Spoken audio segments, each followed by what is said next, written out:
श्री कृष्ण के निधन की कथा। महाभारत युद्ध समाप्त हो गया था। पांडवों ने हस्तिनापुर का राज्य संभाल लिया और श्री कृष्ण द्वारका लौट आए। लेकिन युद्ध के बाद गांधारी माता ने शोक और क्रोध में कृष्ण को शाप दिया था, जैसे मेरा वंश समाप्त हुआ वैसे ही तुम्हारा वंश भी नाश को प्राप्त होगा। कालांतर में वह शाप सत्य सिद्ध हुआ। द्वारका के यादव अत्यधिक ऐश्वर्य और मद में डूबने लगे। एक दिन समुद्र तट पर उन्होंने अत्यधिक मदिरापान किया और आपस में झगड़ पड़े। इस झगड़े में धीरे धीरे पूरा यादव वंश समाप्त हो गया। कृष्ण ने देखा कि अब उनका अवतार कार्य पूर्ण हो चुका है और पृथ्वी पर उनकी उपस्थिति का उद्देश्य सिद्ध हो चुका है। तब वे शांति और एकांत की तलाश में वन की ओर चले गए।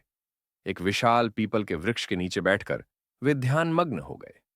उसी समय पास ही एक शिकारी, जिसका नाम जरा था, शिकार की तलाश में घूम रहा था।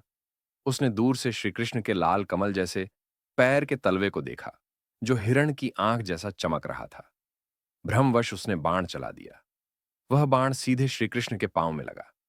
जब जरा पास आया और उसने देखा कि जिसके शरीर में बाण लगा है वह स्वयं द्वारकाधीश श्री कृष्ण हैं, तो वह भयभीत होकर उनके चरणों में गिर पड़ा और क्षमा याचना करने लगा।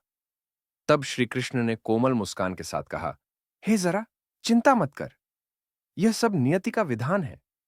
त्रेता युग में जब मैं राम के रूप में था, तब तुम वानर थे। उस समय भी एक घटना के कारण यह फल आज तुम्हारे हाथों से होना निश्चित था। इसमें तुम्हारा कोई दोष नहीं। इतना कहकर श्री कृष्ण ने अपना दिव्य स्वरूप धारण किया। उनके शरीर से अपार तेज निकलने लगा। वे धीरे धीरे अपनी देह त्याग कर परम धाम, अपने निज धाम गोलोक वृंदावन में लीन हो गए।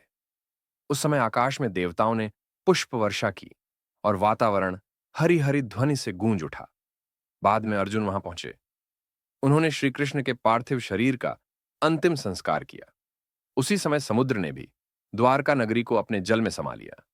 इस प्रकार द्वापर युग का अंत हुआ और कलयुग का प्रारंभ। श्री कृष्ण का निधन केवल देह का त्याग था, क्योंकि कृष्ण कभी समाप्त नहीं होते।